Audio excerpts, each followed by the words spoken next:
They were going to put him down. They were going to put him down in the morning. Hours left. Not sick. Not violent. Just unwanted. The decision was final. Euthanasia scheduled. Then the shelter went dark. Blackout. A volunteer collapsed. No inhaler, no time. Dying. And the dog they were about to kill walked out. Walked out. Walked. He didn't run. He laid on her chest. He saved her. They were wrong about him. No ceremony, no goodbye. Just another line on a clipboard checked off before lunch. At the shelter, he was known by a number more than a name. A large dog with a quiet stare and a file full of words that scared people away. Unpredictable, too intense, unadoptable. Staff said he'd been there too long. Volunteers whispered that no one ever stopped at his kennel. By the time his last night came, most people had already accepted it. That was just how it worked. Then the storm hit. Thunder rattled the building, rain slammed against the windows, and without warning, the power went out. Emergency lights flickered. Dogs barked and howled, feeding off the chaos.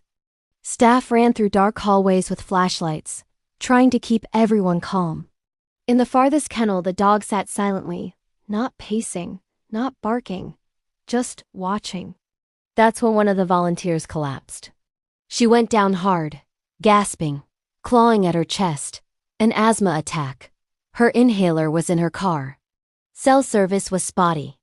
Panic spread faster than the storm outside. Someone shouted for help. Someone else froze. And then they noticed something strange.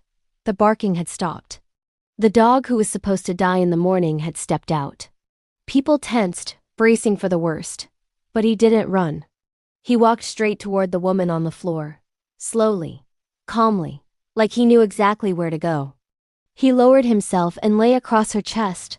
Not heavy, not aggressive, just firm enough to apply pressure. He stayed there. Her breathing, once wild and shallow, began to slow. The panic eased. Minutes passed. No one dared move him.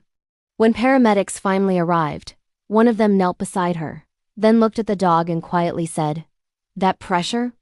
That's what kept her alive." The room went silent. This was the same dog they were afraid of. The same dog they had labeled a problem. The same dog they were planning to euthanize in a few hours.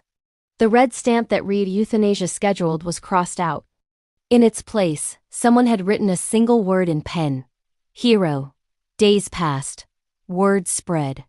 A behaviorist reviewed his records again, this time with different eyes. "He's not aggressive," she said. "He's protective." Families still came through the shelter. They smiled at puppies. They walked past him. Not because of what he'd done, but because of how he looked. Big dogs still scared people. Stories still stuck. Until one afternoon someone stopped. Just one person. They didn't ask about his past. They didn't flinch at his size. They didn't want to hear the rumors. They asked one question. "What's his name?" When the kennel door opened, everyone held their breath. He walked out, sat down and waited. No pulling. No barking. Just trust.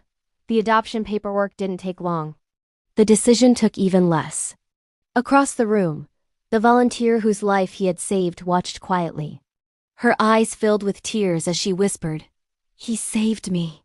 For the first time he walked out the shelter's front door. Not toward another cage. He ate from a full bowl. He rested on a soft floor in a quiet room. Safe. They almost ended his life because they misunderstood him. But the world is full of souls like his. Quiet, loyal, overlooked. Sometimes, the ones no one wants are the ones who save us all.